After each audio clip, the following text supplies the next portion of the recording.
அனைவருக்கும் வணக்கம். ஒரு நாயை குளிப்பாட்டி நடு வீட்டில் வச்சாலும் அது எங்கேயோ போகும்னு சொல்லுவாங்க. எங்கே போகும் அப்படின்னு தெரிஞ்சவங்க மறக்காமல் கமெண்ட்டில் சொல்லுங்கள். அந்த மாதிரி தான் இருக்குது இந்த திமுகவுடைய ஜென்சி கூட்டம். வாரம் வாரம் நமக்கு கண்டென்ட் கொடுக்க வந்துடுறாங்களே அப்படின்னு சொல்கிற மாதிரி நேற்று சில விஷயங்கள்லாம் பேசியிருக்காங்க. நான் அதை உண்மையிலே கடந்து போயிடுவோன்னு நினச்சிட்டேன். இந்த அன்பானந்தம் அரியப்பன் அவரோட இல்லை அவனோட பேச்சு பார்த்திங்கன்னா ரொம்ப மோசமாக இருக்குது. வர வர பார்த்திங்கன்னா எப்போ பார்த்தாலும் கக்கூஸ் கழுவுறதுலே குறியாக இருப்பார் போல. அது ரொம்ப பிடிச்ச வேலை போலுக்க. பனையூருக்கு நம்மளுடைய தலைமை கழக அலுவலகத்துக்கு கக்கூசலாம் கழுவுறேன் இருக்காப்புல. வாப்பா ஆள் பத்தலை அப்படின்னு சொல்லிட்டு கூப்பிடுவோம். என்னன்னா நேற்று பேசியிருக்கிறத நிறைய பேர் கேட்டிருப்பீங்க. அங்கேருந்து நிறைய பேர் பேசியிருக்காங்க. இந்த ராஜேஸ்வரி அப்படின்ற லேடிலாம் பார்த்தீங்கன்னா பேசியிருக்காங்க. இதில் ரொம்ப முக்கியமான சில பாயிண்ட்டுகளை மட்டும் நான் சொல்கிறேன். ஏன்னா ராஜேஸ்வரி அப்படின்றவங்கள பின்னாடி உட்கார வச்சு அவங்களுக்கு 5 வயசு குழந்தை ஒன்று இருக்குது. அவங்கள இந்த டிவிகேக்காரங்க ரொம்ப அசிங்கமாக பேசுகிறாங்க, ஆபாசமாக பேசுகிறாங்கன்னு சொல்கிற இந்த புறம்போக்குகளுக்கு நான் சொல்கிறேன். தமிழக வெற்றி கழக சார்பில் இப்போ நான் மட்டும் இல்லை, நிறைய பேர் பேசுகிறாங்க. பெண்கள் பார்த்தீங்கன்னா பூரா வேறையுமே அசிங்கமான வார்த்தைகள் கமெண்ட்டில் கூட பார்த்தீங்கன்னா பழைய வீடியோக்குள்ளெல்லாம் அப்படியே இருக்கும். இது பார்த்தீங்கன்னா ஒரு ஆபாசமான பதிவு நம்ம கமெண்ட்டில் வருது அப்படின்னா எனக்கு முன்னால் என்னுடைய அண்ணன்கள், தம்பிகள், என்னுடைய அப்பாமார்கள், அம்மாமார்கள் அவங்களுக்கு பதில் கொடுத்துட்டு இருக்கீங்க. உண்மையிலே பார்க்கறதுக்கு ரொம்ப சந்தோஷமா இருக்கு. ஆனா இந்த பொன்ராஜ் புறம்போக்கு, சிவாஜி கிருஷ்ணமூர்த்தி, நக்கீரன் கோபால், இன்னும் நிறைய பேர் இருக்காங்க லிஸ்ட்ல. இவங்க எல்லாம் பாத்தீங்கன்னா தமிழக பெண்களை, குறிப்பா தமிழக வெற்றி கழக பெண்களை எவ்வளவு தூரம் அசிங்கமா பேசியிருக்காங்க அப்படின்றது தனிப்பட்ட முறையில வீடியோவா இருக்கு. இதுல வேற அவன் எனக்கு பேசுறான். விஜய் அவர்கள் சொல்றாரு, அம்மாவா இருப்பேன், அண்ணானா இருப்பேன், அப்பாவா இருப்பேன், மாமாவா இருப்பேன்னு சொன்னாருன்னு சொல்லிட்டு சொல்றானே. அவன் வாயில எல்லாம் புழுதான் வரும் அப்படின்ற மாதிரிதான் எனக்கு அவ்வளவு தூரம் ஆத்திரம். அடுத்து பாத்தீங்கன்னா முக்கியமா வரணும், நம்மளுடைய தமிழக முதலமைச்சர் அவர்கள் ரொம்ப பயந்துட்டாருன்னு சொல்லிட்டு இந்த தலைவா படத்தை ஸ்டில் எடுத்து வேற கையில காமிக்கிறான். சைட்ல பாருங்க. இதுல எனக்கு நான் தெரியாம கேக்குறேன், தலைவா படத்துக்கும் எதுக்கு விஜய் அவர்கள் பயப்படணும்? இதுதான் நான் திமுக கொத்துஸ் கிட்ட கேட்கிற கேள்வியே. என்னன்னா, தலைவா படத்தை ரிலீஸ் பண்ண சொல்லி நம்ம ஜெயலலிதா அம்மா கிட்ட கைப்பற்றி நின்னாரு அப்படின்ற ஒரு தகவல் எல்லாருக்குமே தெரியும். ஆனா பாத்தீங்கன்னா எதுக்காக அவர் நின்னாரு? இல்ல ஒரு படம் ரிலீஸ் ஆகணும் அப்படின்னா எதுக்குங்க பயப்படணும்? அந்த படம் எதுவும் என்ன தீவிரவாதமா, இல்ல எதுவும் நம்ம கொலை குத்தம் மட்டுமா, இல்ல என்ன கொள்ள குத்தமா? கிடையாது. அந்த தலைவா டைம் டு லீட் அப்படின்ற ஒரு வார்த்தை ஜெயலலிதா அம்மா அவர்களுக்கு கோபம் வந்தது. அந்த படத்துல அந்த வார்த்தைகளை மட்டும் நீக்க சொல்லி அவங்க அறிவுரை கொடுத்தாங்க. படக்குழுவினர் மறுத்தாங்க. இதற்கு பேசுறதுக்காகத்தான் விஜய் அவர்கள் போனாங்க. போனவரை 5 மணி நேரம் காக்க வச்சாங்க அப்போதைய முதல்வர் ஜெயலலிதா மேடம் அவர்கள். அவங்கள கேட்க யாருக்குமே துப்பு இல்ல. ஒரு நடிகர் அப்ப இருந்தார் அப்படின்னா அவங்க இன்னைக்கு காக்க வைக்கிறாங்க. அப்ப அவங்க புகழின் உச்சத்துல இருக்கட்டும். இன்னைக்கு அம்மா அவர்கள் நிறைய திட்டங்கள் கொடுத்துருக்காங்க. நான் அந்த இடத்துல ஏடிஎம் கேட்கறாங்க. அவங்களோட அதாவது அவங்க நிறைய பேர் கேள்வி கேட்கிறாங்க. அதை பத்தி நான் பேசுறதுக்கே மறுக்கல. ஆனா ஒரு நடிகர் அவர்களை 5 மணி நேரம் நீ என் காலுக்கு கீழே தான் சொல்லிட்டு உட்கார வச்ச அந்த ஒரு நிமிஷம் அப்படின்றத யோசிச்சு பாருங்க. அந்த போட்டோஸை எடுத்து வச்சுக்கிட்டு இன்னைக்கு பேசுறான் அப்படின்னா அந்த ஒரு இழிவான செயல் தான் இன்னைக்கு அவரை முதலமைச்சரா உட்கார வச்சிருக்கு. யோசிச்சு பாருங்க.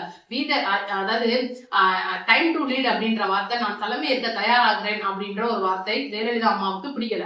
அதுக்காக பாத்தீங்கன்னா சந்திரசேகர் ஐயா அவர்கள்ட்ட தூது விட்டாங்க, சரியா வரல. படக்குழுவினருக்கு தூது விட்டாங்க, சரியா வரல. அந்த படத்தோட நடிகரான விஜய் அவர்களை கூப்பிட்டு விட்டாங்க, 5 மணி நேரம் காக்க வச்சாங்கன்றதை தாண்டி இன்னைக்கு அந்த போட்டோ வைரலா பட வச்சு நம்ம முதல்வர் விஜய் அவர்கள் பரப்புரை டைம்ல திமுக அதிக அளவு இந்த விஷயத்தை பரப்புனாங்க. ஆனா என்னமோ அவர் குற்றம் பண்ணி நின்ன மாதிரியும், இல்ல திமுக முன்னாள் அமைச்சர்கள், முன்னாள் எம்எல்ஏக்கள் பாலியல் குற்றங்களில் ஈடுபட்ட மாதிரியும், கொள்கை, ஊழல் இந்த மாதிரி விஷயத்துல போய் பண்ணிட்டு ஜெயில முன்னாடி கை கட்டி நிக்கிற மாதிரியும் நீங்க சித்தரிக்கிறீங்க அப்படின்னா எங்களுக்கு அது புரியவே இல்லை. 2வது கரூர் விஷயத்தை பத்தி நம்ம பேசணும். அந்த ஸ்டில்லும் போட்டிருக்காங்க. அது என்னன்னா, இன்னைக்கு கரூர் விஷயத்த நடந்துச்சு, யார் காரணம் என்னன்றது விசாரணையில போய்கிட்டு இருக்கு.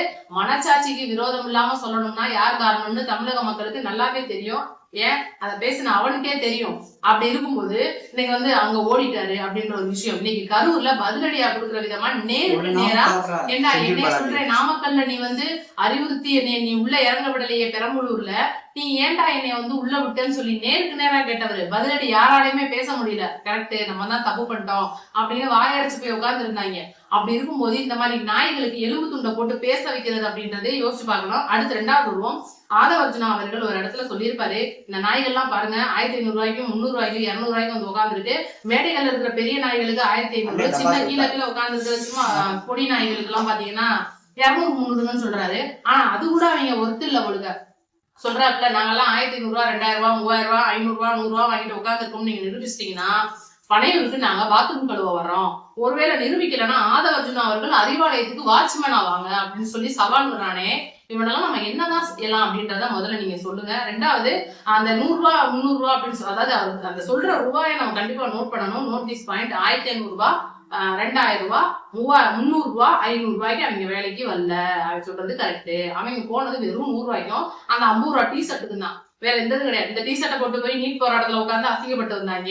இந்த டிஷர்ட்டை போட்டு போய் விவசாயத்துல போராட்டத்துல உட்காந்து அசிங்கப்பட்டு வந்தாங்க. இந்த மாதிரி விஷயம்லாம் வந்து திமுகவுக்கு நிறைய நடந்துருக்கு. இன்னைக்கு கூட பாத்தீங்கன்னா உதயநிதி அவர்கள் ஏதோ விவசாயிகளுக்கு போராடுறேன்னு நினைச்சுக்கிட்டு அமைச்சர்கள் பூரா ஜோக்கர்களா இருக்காங்க அப்படின்ற ஒரு விஷயத்த வேற சொல்லியிருக்காரு.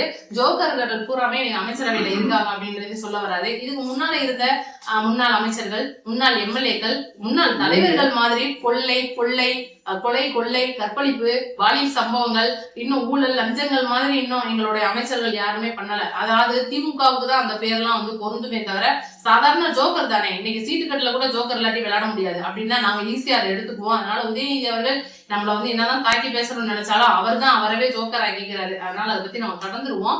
இந்த மாதிரி அன்பானந்தன் அதுல வேற என்னன்னா நம்மளுடைய முதல்வர் அவர்களுடைய பாட்டை பாடிக்கிட்டு என்னைய பாட்டு பாடினோம்னா கைது பண்ணிடுவீங்க அப்படின்னு சொல்லி பின்னாடி இருக்கிற வக்கீல்கிட்ட கேட்க வேற செய்யறாரு. அந்த அளவுக்கு நீ பயப்படுற? இதுல வேற நாங்க ரொம்ப கெத்தானவங்க, எங்களை வந்து நீங்க கைது பண்ணணும்னு நினைச்சீங்கன்னா எங்க லீகல் டீம் உடனடியா வந்து இறங்குவாங்கன்னு சொன்ன இவரு எதுக்குங்க அன்னைக்கு நைட் 12 மணிக்கு பாத்ரூம்ல போய் ஒளிஞ்சாரு? அதுவும் அவர் வீட்டு பாத்ரூம்ல இல்லையா, பக்கத்து வீட்டு பாத்ரூம்ல போய் ஒளிஞ்சிருக்காரு. மறுநாள் வந்து கண்டுபிடிச்சு கூட்டிட்டு வர்றாங்க. பாத்தீங்கன்னா குழந்தைய தூக்கிட்டு வர்றாரு. ஏதோ நீதிபதி வந்து பார்த்து மனசு இறங்கி ஜாமீன் கொடுத்துருவாருன்னு சொல்லிட்டு குழந்தைய தூக்கிட்டு வந்து அங்கேயே அசிங்கப்படுறாங்க.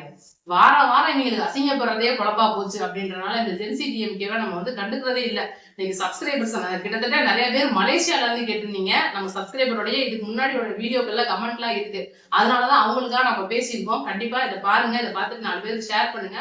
அடுத்து முக்கியமான விஷயத்துக்கு வருவோம். நம்மளுடைய தமிழக முதலமைச்சர் அவர்கள் காஞ்சிபுரம் கிளம்பிட்டு இருக்காரு. காலையில சொன்னேன் பாத்தீங்களா, தொழிற்சாலை விசிட்டு, அதுக்கு வந்து கிளம்பிட்டு இருக்காங்க. ரொம்ப பெரிய முக்கியமான விஷயம்லாம் இன்னைக்கு கையெழுத்து போட்டிருக்காரு. என்ன அப்படின்னா அதிமுக காரங்க, முன்னாள் எம்எல்ஏக்கள், முன்னாள் அமைச்சர்கள், நம்மளுடைய தமிழக வெற்றி கழகத்துல இணைஞ்சவங்களுக்கு வைகை செல்வன், விபி கலைராஜன், இன்னும் பாத்தீங்கன்னா புகழேந்தி, இந்த மாதிரி ஆட்களுக்கு பாத்தீங்கன்னா செய்தி தொடர்பாளர் ஒரு பதவி அப்படின்றது கொடுத்திருக்காங்க. கட்சி சார்பில் இருந்து தலைமை செய்தி தொடர்பாளர், இந்த மாதிரி பத்திரிகை செய்தி தொடர்பாளர்ன்ற பொறுப்பு நியமிச்சிருக்காங்க. இன்னும் சி விஜயபாஸ்கர் மற்றும் எம்ஆர் விஜயபாஸ்கர் மாதிரியான பெரிய தலைகள், மரகதம் குமரவேல், இந்த மாதிரி எம்எல்ஏ பதவியை ராஜினாமா பண்ணிட்டு வந்தவங்களுக்கு பாத்தீங்கன்னா மாநில பொறுப்புகள் ஒதுக்கப்பட வேண்டியிருக்கு. அந்த பொறுப்புகள் என்னென்ன அப்படின்றத நான் தனிப்பட்ட முறையில வீடியோல சொல்றேன். இப்ப செய்தி தொடர்பாளர் பணியா வந்து கொடுத்ததே பாத்தீங்கன்னா மிகப்பெரிய அளவுல சர்ச்சைக்குள்ளாயிருக்கு. நிர்வாகிகள் பலர் கொந்தளிச்சுட்டு இருக்காங்க. இதை பத்தின உங்க கருத்தையும் கமெண்ட்ல சொல்லிருங்க. அடுத்து நம்ம என்னதான் வந்து அணையே போட்டு நிப்பாட்டணும்னு நினைச்சா கூட இந்த கர்நாடகத்து தண்ணியை நிப்பாட்ட முடியலையே. அந்த அளவுக்கு இன்னைக்கு இயற்கை மழையா பொழிஞ்சு நம்ம தமிழ்நாட்டுக்கு தண்ணி வந்துகிட்டு இருக்கு அப்படின்றது ஒரு பக்கம் இருந்தாலும் நம்மளுடைய தமிழக முதலமைச்சர் அவர்கள் இப்போ உச்ச நீதிமன்றத்துல புதுசா ஒரு மனு தாக்கல் பண்ணியிருக்காரு. என்ன மனுனா 26,934 டிஎம்சி தண்ணி தமிழகத்துக்கு உடனடியா கர்நாடகம் திறந்து விட வேண்டும். விகிதாச்சார அடிப்படையில கர்நாடகா மற்றும் தமிழ்நாடோட புரிந்துணர்வு ஒப்பந்தம் அடிப்படையில இருக்கிறதே இந்த கர்நாடகா மீறுகிறது. இதுல என்னன்றதை நீங்க வந்து பரிசீலித்து பண்ணணும்னு சொல்லிட்டு புது மனு ஒண்ணு கொடுத்திருக்காரு. கண்டிப்பா நீதிமன்றம் வந்து இதை பரிசீலனை பண்ணுவாங்க அப்படின்னு நினைக்கிறேன். அதனால அடுத்து என்னன்றதை பார்ப்போம். அடுத்து பாத்தீங்கன்னா இந்த கர்நாடகா விஷயம்லாம் தாண்டி நம்மளுடைய தமிழக அமைச்சரவை, இது தமிழக அரசு வக்கீல் நியமனத்துல பாத்தீங்கன்னா காங்கிரஸ் உடைய மிகப்பெரிய விரிசல் ஒண்ணு உருவாயிருக்கு. இன்னைக்கு என்னதான் இருந்தாலும் இந்தியா கூட்டணியை விட்டு திமுக பிரிஞ்ச மாதிரியும் தெரியல, காங்கிரஸும் விட்டு திமுக பிரிஞ்ச மாதிரியும் தெரியல. ஆனா பாருங்க, இங்க வந்து மாநிலத்துல நம்மளுடைய கூட்டணியில இருக்காங்க. ஆனா ராகுல் காந்தி வந்தா விஜய் அவர்களை சந்திக்கல, ஸ்டாலின் அவர்களையும் சந்திக்கல. ஆனா பேச்சுவார்த்தை வேற மாதிரியான போது திடீர்னு பாத்தீங்கன்னா ஸ்டாலின் அவர்களுக்கு சோனியா காந்தி அவர்கள் போன் பண்ணி பேசுறது, மீண்டும் வரக்கூடிய பிரதமர் எலெக்ஷனுக்கு திமுகவை இணைக்கிறதுக்கான மிகப்பெரிய ஒரு வேலை. ஏன்னா ஸ்டாலின் இல்லைன்னா பிரதமரா யாராலுமே ஆக முடியாது, இவர் தான் பெரு தலைவர், இவர் தான் தூக்கி நிப்பாட்ட போறாருன்னு சொல்லி சோனியா காந்தி இன்னமும் நம்பிட்டு இருக்கிறதுனால மிக பெரிய விஷயங்கள்லாம் வந்து அடுத்தடுத்து கூட்டணிகள்ல நடக்க போகுது. இதனாலதான் பாத்தீங்கன்னா நம்மளுடைய அமைச்சரவையில மிகப்பெரிய இலாக்கா மாற்றங்கள் மற்றும் புது அமைச்சர்கள் பதவி ஏற்கிறதுக்கான நாட்கள் வரப்போகுது. இதை பத்தி நான் காலையில வீடியோல தெளிவா சொல்லியிருக்கேன். யார் யார் என்னென்ன பொறுப்பு அப்படின்றது நான் தெளிவா தெரிஞ்சதுக்கு அப்புறமா அடுத்த வீடியோல நான் சொல்லிடுறேன். எல்லாருமே ஆவலா கேட்ட குதிரை பேராளுக்கு என்னதான் ஆச்சு அப்படின்னு சொல்லி கேட்டீங்க. நேற்று கூட பாத்தீங்கன்னா செந்தில் பாலாஜி அவர்கள் 5 நாள் காவலுக்கு விடுப்பு கேட்டிருப்பாரு. ஏன்னா ஜாமீன் வந்து நான் கைது போட முடியாது, என்னை வந்து திடீர்னு உச்சநீதிமன்றம் கைது பண்ணணும்னு சொல்லி பயந்துருப்பாரு. ஒரு வழியா உச்சநீதிமன்றம் ஜாமீன் கொடுத்தனால இன்னைக்கு அந்த மனுவை வாபஸ் வாங்கிட்டாங்க. வாபஸ் வாங்கின கையோட பாத்தீங்கன்னா A1 குற்றவாளியா சேர்த்திருக்காங்கன்றதை விட நரேஷ் மற்றும் சேதுராஜன் குதிரை பேர வழக்குல கைது பண்ணப்பட்ட மிக முக்கிய நபர்கள். இவங்க 2 பேருக்குமே இன்னைக்கு உச்சநீதிமன்றம் உயர் நீதிமன்றம் ஜாமீன் கொடுத்துருச்சு. பாருங்க எங்க வந்து நிக்கிது, நம்ம என்னதான் எதை நோக்கி நம்ம பயணிக்கிறோம்னே தெரியல. செந்தில் பாலாஜி அவர்களுடைய வழக்குல என்னதான் வந்து மாத்தி மாத்தி நடந்தா கூட ஜாமீன் முன் ஜாமீன் அப்படின்ற ஒன்ன வச்சு ஈஸியா விளையாண்டு போயிடுறாங்க. நிதி எங்கெல்லாம் நீதி கிடைக்குது பாருங்க அப்படின்னு தான் சொல்ற மாதிரி இருக்கு. இதை பத்தி உங்க கருத்தை கமெண்ட்ல சொல்லுங்க. நம்ம வீடியோ 4 பேருக்கு ஷேர் பண்ணி விடுங்க. நன்றி, வணக்கம். அடுத்த வீடியோல சந்திப்போம்.